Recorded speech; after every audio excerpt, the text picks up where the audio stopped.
In this video, I would like to show you how to create a post request in Spring Boot.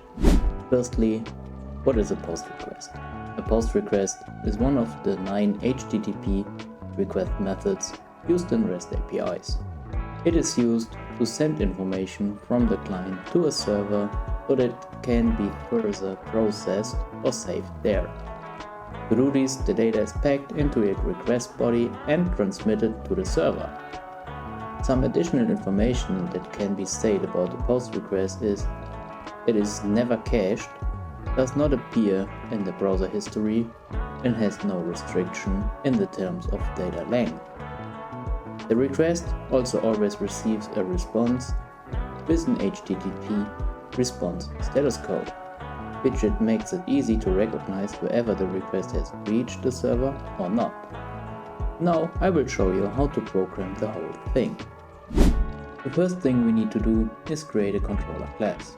Controller is nothing more than a request handler that takes care of all the requests. It makes no difference what type of request it is. To do this, we give the class the REST controller annotation here. We use the request mapping annotation to define the path for the requests. This can be chosen freely, but must be unique, as otherwise problems will be occur. After we have created the controller, we need to create a method that can handle the request. To do this, we create a method and give it the post mapping annotation. Then we enter a path in the method via which the method can be called by the client. Then we specify which data format the method accepts, in this case the JSON data format. As we have given the method an object as a transfer parameter, we need the request annotation here. Then Spring knows that the incoming JSON format must be converted into the desired object. And that's everything you need to do in the controller class. In order to be able to save the data that we now receive via a post request, we need a repository. This is an interface that is given the annotation repository. It is used to manage the data persistence and the data retrieval in the database. So-called queries can be created here to carry out SQL operations. Our repository inherits from the CRUD repository, which provides all CRUD operation methods. As we want to save the data from the post request, we create the save method and have to override it here. However, it requires an entity that is to be saved. In our case, we need to convert the object into an entity. To do this, however, we must first create an entity. In order to convert the object into an entity, we need to create an entity. This should be identical to the object we are using. For this, we just create a class and give the class the add_entity annotation here. You also can give it the table annotation here, where you can specify the table name where the entity is saved into it. Also, we need to give the entity a primary key. For this, it is the long ID. And for this, we use the add_id annotation here. We use the generate value to specify the strategy for generating the ID number.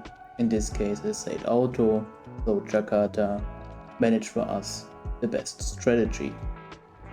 I also give the ID the add column annotation, so the column ID is not updatable, should never be null.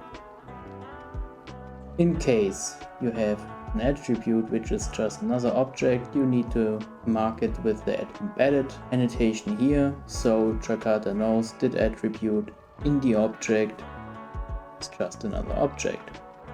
And this is everything you need to know about an entity.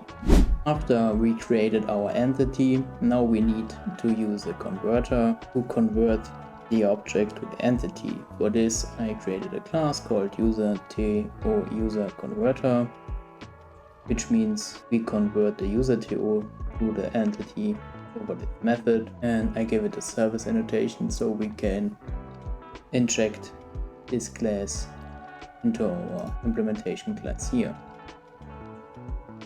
And you can see we just created here an object of user, and we set the name, the password, and the user data, and just return the converted user.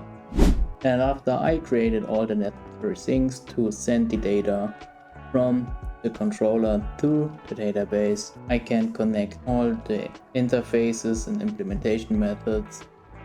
So we can send the data from here to this interface and use the implementation here to call this interface, and from here we call this implementation. So, and in this case I send the data first to the converter, and the return value I immediately send into the save method here, which is in our CRUD repository, which also is auto-wired here, and the data will come here and will be saved in the database. Now I will show you how you can test it with the Swagger UI. So now you can see our Swagger UI interface, and here we have the create user method, and we can try it out. So we can give it a username,